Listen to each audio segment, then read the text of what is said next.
തൃശൂർ അതിരൂപതയിൽ ദേശീയപാതയിൽ നിന്നും 700 മീറ്റർ മാറി സ്ഥിതി ചെയ്യുന്ന വിശുദ്ധ തോമാസ് ലീഹയുടെ ദേവാലയത്തിലേക്കാണ് നാം ഇപ്പോൾ പോകുക. ഇതാണ് saint Thomas church Koottala. 1990 August മാസം 17-ാം തീയതി കൂട്ടാലയിലെ കത്തോലിക്കക്കാരുടെ ചിരകാല സ്വപ്നമായിരുന്ന ദേവാലയത്തിൻ്റെ ശിലാസ്ഥാപന കർമ്മം ഭാഗ്യസ്മരണാർഹനായ മാർ ജോസഫ് കുണ്ടുകുളം തിരുമേനി നിർവഹിച്ചു. 1991 ഡിസംബർ 14-ാം തീയതി കൂട്ടാലയിലെ മുഴുവൻ ജനങ്ങളുടെയും സ്വപ്നം സാക്ഷാത്കരിച്ചുകൊണ്ട് അഭിവന്ദ്യ മാർ ജോസഫ് കുണ്ടുകുളം തിരുമേനി മാർ തോമാസ് ലീഹയുടെ നാമത്തിലുള്ള കൂട്ടാലപ്പള്ളി ആശീർവദിച്ച് ദൈവത്തിന് പ്രതിഷ്ഠിച്ച് ആദ്യ ദിവ്യബലി അർപ്പിച്ച് പ്രാർത്ഥിച്ചു.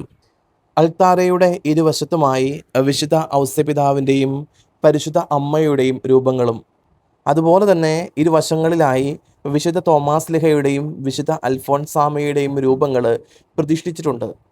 വിശുദ്ധ തോമാസ് ലീഹയുടെ തിരുശേഷിപ്പും അതുപോലെ തന്നെ വിശുദ്ധ നാട്ടിൽ നിന്നുള്ള തിരുശേഷിപ്പുകളും നമുക്ക് ഈ ദേവാലയത്തിൽ കാണുവാനായിട്ട് സാധിക്കും.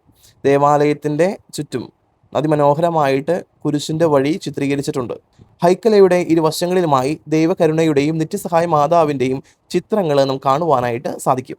പൊതു ഞായറാഴ്ചയും ജൂലൈ 3-മാണ് ഇവിടുത്തെ പ്രധാനപ്പെട്ട തിരുനാൾ ദിവസങ്ങൾ. ദൈവം നിങ്ങളെല്ലാവരെയും സമൃദ്ധമായി അനുഗ്രഹിക്കട്ടെ.